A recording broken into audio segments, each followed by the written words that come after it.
اور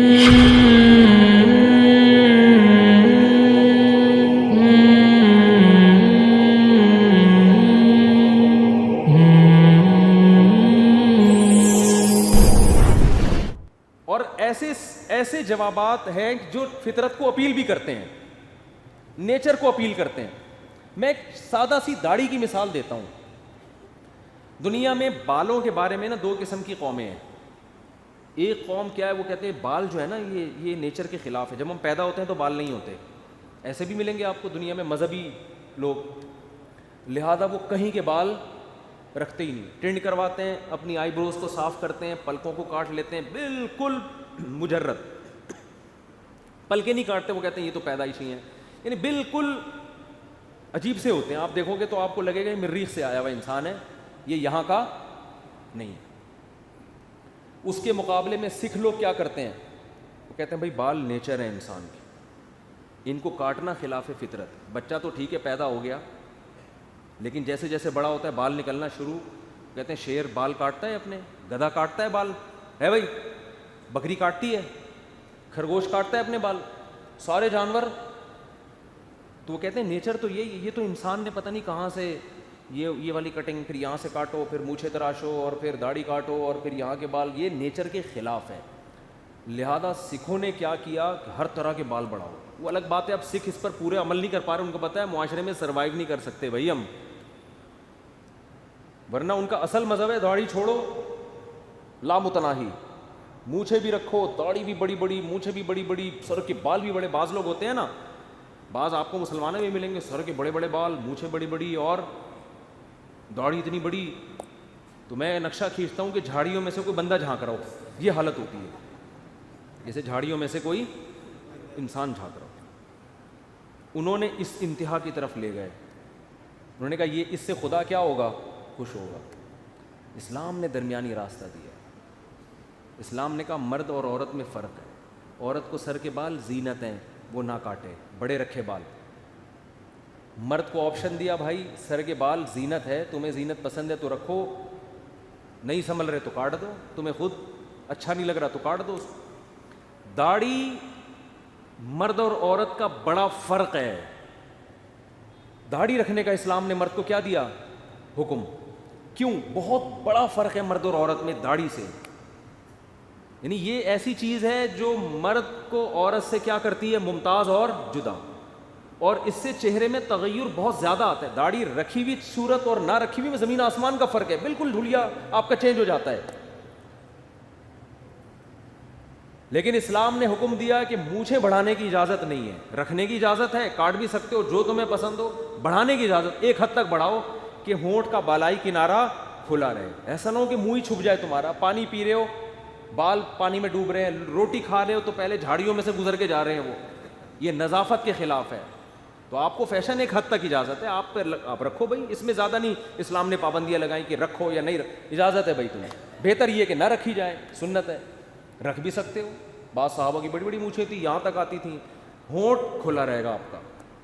ہوتا ہے نا بعض لوگوں کے پورا ڈھکن, وہ یوں کر کے لقمہ کھا رہے ہوتے ہیں, پانی پی رہے ہوتے ہیں تو پہلے ہٹا رہے ہوتے ہیں. بھائی یہ حیوانیت ہے بھائی.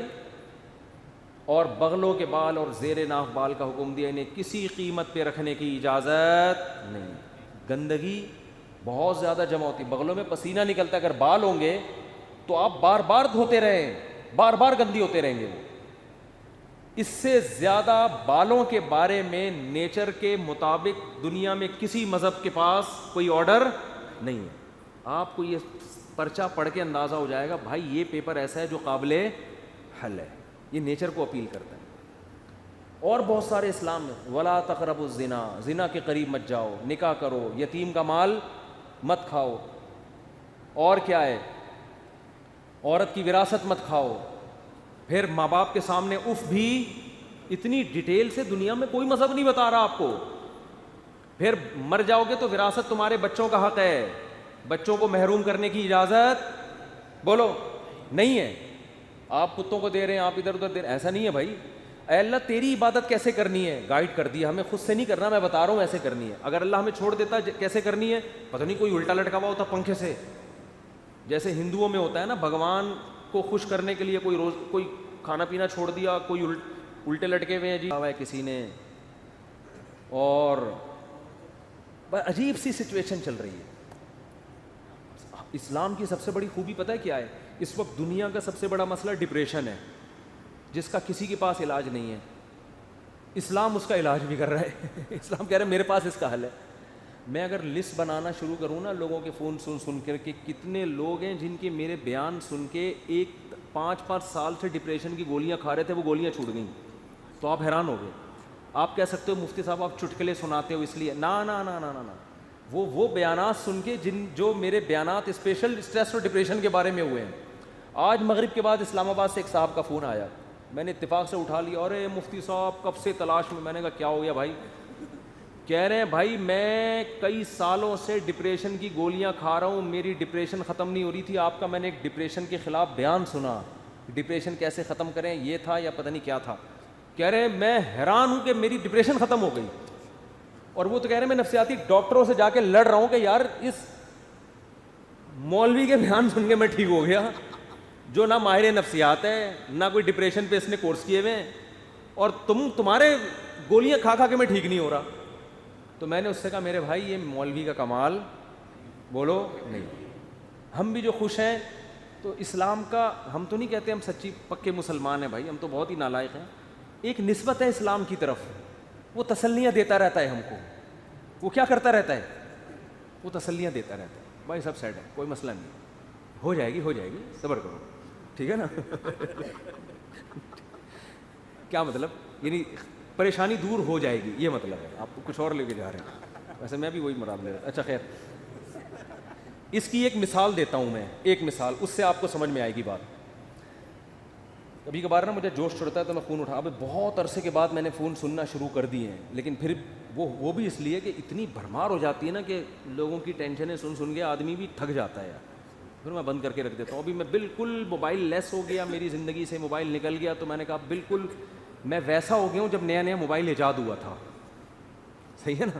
اب میں نے دوبارہ تھوڑا سا پھر ہونے لگا, پھر بند کر دوں گا.